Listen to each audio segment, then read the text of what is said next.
اعوذ باللہ من الشیطان الرجیم، بسم اللہ الرحمن الرحیم۔ اب وہ آخری رسول جو ہیں کہ جن کا ذکر ہوتا ہے قرآن مجید میں، اور یہ ہے حضرت موسیٰ علیہ السلام۔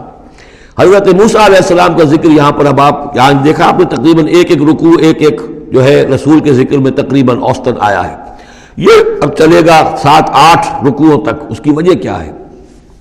متصلاً قبل جو ہے ہجرت سے یہ صورتیں نازل ہو رہی ہیں، اور اب اہل کتاب سے یہود سے براہ راست سابقہ پیش آنے والا ہجرت کے بعد۔ یہ اس کے لیے ذہنی تیاری ہے جو نبی اکرم صلی اللہ علیہ وسلم اور صحابہ کرام کی کرائی جا رہی ہے، کہ بنی اسرائیل کی تاریخ کے واقعات کو پھر وہاں جو ہم سورہ بقرہ میں پڑھ کر آئے وہ حوالے ہیں، یہاں آپ کو ان کے ذرا زیادہ تفصیلات بھی ملیں گی کہ اس کے لیے تیاری کر کے اور پھر محمد رسول اللہ کو بھیجا ہے مدینہ منورہ۔ ثم بعثنا من بعدہ موسیٰ بآیاتنا، پھر ہم نے بھیجا ان کے بعد موسیٰ کو اپنی نشانیوں کے ساتھ الی فرعون و ملئہ، فرعون کی طرف اور اس کے سرداروں کی طرف۔ اب یہ ملک ذرا علیحدہ، جیسا کہ میں نے کہا ہے کہ جزیرہ نماء عرب سے ہٹ کر یہ جو ہے بر اعظم افریقہ کا شمال مشرقی بالکل کونا جو ہے وہ ملک ہے مصر، اور ایک صحرا جو ہے ٹرائنگولر، وہ بھی ایک یوں سمجھیے جزیرہ نما ہے، صحرائے سینا، دی سینائی پیننسولا، یہ جدا کرتا ہے، اور اس کے بعد ادھر مصر ہے۔ اس مصر میں یہ فرعونہ کی حکومت تھی۔ یہ فرعون لقب ہے، یہ کسی کا نام نہیں ہے، جیسے عراق کے بادشاہوں کا لقب نمرود، اسی طریقے سے یہاں کا جو بادشاہ ہوتا تھا وہ فرعون۔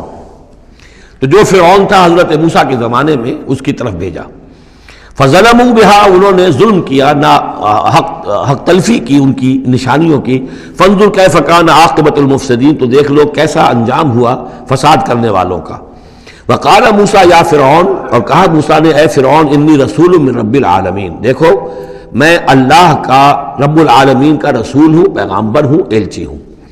حقیق علی اللہ اقول علی اللہ الا الحق، میں اس پر قائم ہوں اور اس کا مستحق ہوں کہ میں نہ کہوں اللہ کی طرف منسوب نہ کروں کوئی بات مگر حق۔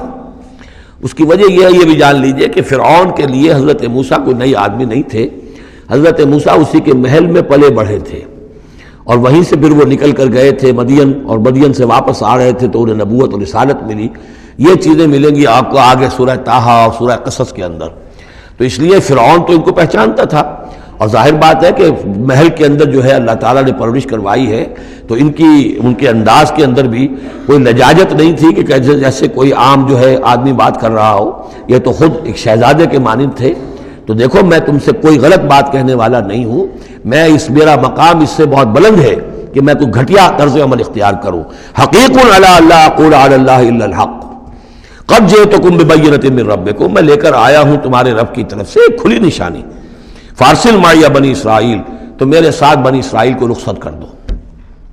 یہ بنی اسرائیل جو حضرت یوسف کے زمانے میں فلسطین سے آ کر آباد ہو گئے تھے، اور ایک زمانے تک تو انہوں نے بہت عیش وہاں کیے۔ اس زمانے میں جو مصر میں حکومت تھی وہ دوسری قسم کا خاندان تھا، یہ فرعونہ کا خاندان نہیں تھا، ہکسوس کنگز کہلاتے ہیں، چرواہے بادشاہ۔ وہ عرب کے علاقے سے جا کر انہوں نے حکومت قائم کی ہوئی تھی۔ انہوں نے ان کی آؤ بھگت بھی کی، حضرت یوسف کا بھی احترام بہت تھا، پیرزادوں کی طرح رہے کئی 100 برس تک۔ لیکن پھر وہاں ایک نیشنلسٹ ریولوشن آ گیا، اور جو وہاں کی اصل قبطی قوم تھی اس نے ہکسوس کو وہاں سے نکال باہر کیا۔ جب وہ چلے گئے اور ان کی نیشنلسٹ گورنمنٹ قائم ہو گئی، تو یہ جو تھے باہری، جیسے ہمارے بیچارے بہاری مسلمان اب بھی جو ہیں وہ بہار کے اس میں مشرقی پاکستان میں یا بنگلہ دیش میں پھنسے ہوئے ہیں، تو یہ گویا کہ ہاسٹیج بن گئے اب، کہ یہ ہے کہ جو ہمارے سابق حکمرانوں کے بڑے چہیتے تھے، لاڈلے تھے، ناز پروردہ تھے، اب ان پر سختیاں شروع ہوئیں۔ تو کئی 100 سال سے ان کے اوپر یہ قوم سختیاں کر رہی تھی۔ اب اللہ تعالیٰ نے حضرت موسیٰ کو بھیجا ان کو نجات دلا کر واپس فلسطین لانے کے لیے۔ ان ارسل فارسل معی بنی اسرائیل، تو میرے ساتھ بنی اسرائیل کو روانہ کر دو۔ قال ان کنت جئت بآیۃ فأت بہا، اس نے کہا کہ اچھا اے موسیٰ اگر تم کوئی واقعی نشانی لے کر آئے ہو تو لاؤ پیش کرو، ان کنت من الصادقین، اگر تم سچے ہو۔ فالقى عصاہ، تو انہوں نے اپنا عصا ڈالا زمین پر، فإذا هي ثعبان مبین، تو وہ تو ایک اسدحہ بن گیا کھلا روشن۔ وَنَزَعَ يَدَهُ، اپنا ہاتھ جو اپنے گریبان میں سے نکالا، فَإِذَا هِيَ بَيْضَاءُ لِلنَّاظِرِينَ، تو اچانک وہ دیکھنے والوں کے لیے سفید چمکدار روشن نظر آنے لگا۔ قال الملأ من قوم فرعون، تو اب فرعون کے جو سردار تھے، درباری تھے اس کے بڑے بڑے، کوئی 20,000 منصبدار ہوگا، کوئی 30,000 منصبدار ہوگا۔ انہوں نے کہا فرعون سے ان ھذا لساحر علیم، یہ موسیٰ واقعتاً کوئی بہت ہی ماہر جادوگر ہے، یہ جو گیا تھا یہاں سے بھاگ کر گیا تھا جان بچا کر، اب جو واپس آیا کہیں سے بہت بڑا جادو سیکھ کر آیا ہے۔ یرید ان یخرجکم من ارضکم، اور وہ چاہتا یہ ہے کہ تمہیں تمہارے اس ملک سے نکال باہر کرے اور خود یہاں اپنی حکومت قائم کر لے۔ فماذا تأمرون، تو اب کیا مشورہ ہے، کیا رائے ہے، کیسے اس سے نپٹیں، یہ صورتحال جو ہے اس سے کس طریقے سے عہدہ برا ہوں۔ قالوا ارجہ واخاہ، تو سرداروں نے مشورہ دیا فرعون کو کہ ذرا مؤخر کر دیجئے، ذرا ڈھیل ڈال دیجئے اس کو اور اس کے بھائی دونوں کو، دونوں جو آئے تھے حضرت موسیٰ بھی ہارون بھی۔ وارسل فی المدائن حاشرین، یعنی آج ہی معاملہ طے نہ کریں کہ اچھا ٹھیک ہے ہم تمہاری بات پر غور کریں گے، آرام کرو۔ اس کے بعد یہ کہ تمام جو بھی شہر ہیں مصر کے ان میں سب میں جمع کرنے والے لوگوں کو بھیج دو، یا تو کا بکل ساحر علیم، کہ تمام پورے ملک کے کونے کونے سے جو بھی جادوگر ہیں ماہر ان کو لے آئیں، تاکہ ہم اپنے بڑے جادوگروں سے اس کا مقابلہ کرائیں، اور یہ شکست کھا جائے گا تو یہ ساری جو بھی اس وقت ان کی جو ہے وہ جو تنتنا ہے اور دبدبہ ہے وہ ختم ہو جائے گا۔ وجاء السحرۃ فرعون، اب وہ جادوگر آ گئے، ظاہر بات ہے یہ پوری تفاصیل تو قرآن بیان نہیں کرتا، کتنے دن لگے ہوں گے واللہ عالم۔ جب تمام جادو آ گئے فرعون کے پاس، قالوا، انہوں نے کہا ان لنا لاجرا ان کنا نحن الغالبین، یقیناً ہمیں اجر تو ملے گا نا اگر ہم غالب آ گئے۔ یعنی یہاں ذہنیت کو نمایاں کیا جا رہا ہے کہ موسیٰ جب آئے تھے تو انہوں نے تو کوئی شے طلب نہیں کی تھی، وہ اللہ کے رسول تھے، انہوں نے کوئی شعبدہ دکھا کر یہ نہیں کہا تھا کہ انعام دیجئے، کوئی خلعت سے نوازیے، کوئی سرفراز فرمائیے، ملک معظم۔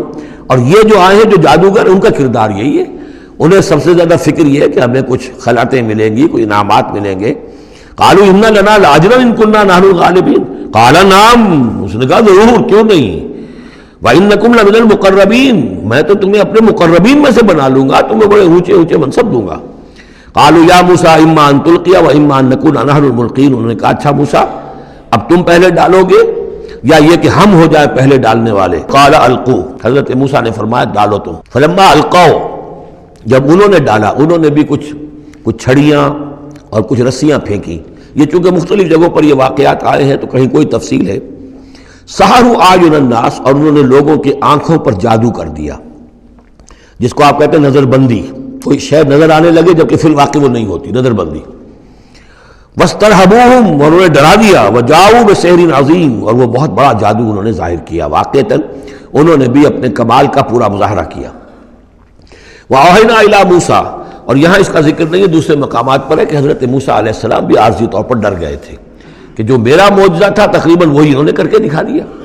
اب اللہ تعالیٰ نے تو مجھے دیا تھا کہ یہ معجزہ ہے، لیکن یہاں تو یہ ہو گیا جادوگروں نے وہی کرتب کر کے دکھا دیا، صرف ایک پیمانے کا فرق ہے کہ کوئی ذرا بڑا اژدہا بن گیا، کوئی 10 15 20 چھوٹے چھوٹے سانپ بن گئے، لیکن معجزے کی نوعیت تو وہی ہے۔ لیکن تب اللہ نے فرمایا کہ موسیٰ ڈرو نہیں، بلکہ تم جو تمہارے ہاتھ میں اسے ڈالو۔ وَأَوْحَيْنَا إِلَىٰ مُوسَىٰ أَنْ أَلْقِ عَصَاكَ، ہم نے وہی کی موسیٰ کو کہ ذرا ڈالو تو صحیح اپنا وہ عصا۔ فَإِذَا هِيَ تَلْقَفُ مَا يَأْفِكُونَ، تو اچانک وہ جب اژدہا بنا اور وہ نگل گیا ان سب جو انہوں نے بنائی تھی، جو سپولیے اور سانپ بنے تھے چھوٹے چھوٹے ان کی رسیوں سے اور ان کی چھڑیوں سے، ان سب کو وہ ہڑپ کر گیا۔ فَوَقَعَ الْحَقُّ، حق واقع ہو گیا، حق کا واقع ہونا ثابت ہو گیا۔ وَبَطَلَ مَا كَانُوا يَعْمَلُونَ، اور جو کچھ وہ کر رہے تھے اس کا باطل ہونا ظاہر ہو گیا۔ فَغُلِبُوا هُنَالِكَ، تو وہ اسی وقت مغلوب ہو گئے، ہار گئے۔ وَانْقَلَبُوا صَاغِرِينَ، اور وہ ذلیل ہو کر رہے۔ کون ذلیل ہو کر رہے؟ فرعون اور اس کے سردار۔ وَأُلْقِيَ السَّحَرَةُ سَاجِدِينَ، اور جو جادوگر تھے وہ تو جیسے کہ کسی نے ان کو سجدے میں گرا دیا ہو، گرا دیے گئے جادوگر سجدے میں۔ قالوا آمنا برب العالمین، انہوں نے فوراً اعلان کیا ہم ایمان لے آئے رب العالمین پر، رب موسیٰ و ہارون، موسیٰ اور ہارون کے رب پر۔ اس کی وجہ کیا ہے؟ دیکھیے اس کو سمجھ لیجئے کہ ہر شے کا ماہر یہ جانتا ہے کہ میرے فن کی لیمٹس کیا ہیں۔ اب فزکس ہے، ٹیکنالوجی ہے، جو ہائیسٹ ہمارے اس وقت کے سائنٹسٹ ہیں انہیں معلوم ہے لیمٹس کیا ہیں، لیمیٹیشنز کیا ہیں، اور اگر کوئی شخص بالکل ان لیمیٹیشن سے ماورا کوئی شے دکھا دے تو وہ ان کی سمجھ میں آ جائے گا کہ یہ ہماری ان لیمیٹیشن سے بہت ماورا ہے۔ عام آدمی کیا سمجھے گا؟ چھوٹا شعبدہ بڑا شعبدہ، چھوٹا جادوگر بڑا جادوگر۔ لہذا وہ سارے جو لوگ تھے مصر کے انہیں یہ ہدایت نصیب نہیں ہوئی، نہ فرعون کو اس کے سرداروں کو ہوئی. لیکن جو ماہر فن تھے جادوگر، انہوں نے دیکھ لیا تھا یہ جادو نہیں ہے. they knew the limits. انہیں معلوم تھا جادو کہاں تک جا سکتا ہے، یہ جادو نہیں ہے. لہذا حقیقت ان پر فوراً منکشف ہو گئی، وہ فوراً ایمان لے آئے. اور ایمان بھی ایسا کہ ان کے اندر استقامت کیسی کچھ پیدا ہو گئی، وہ ابھی آپ دیکھ لیں گے. صدق اللہ العظیم.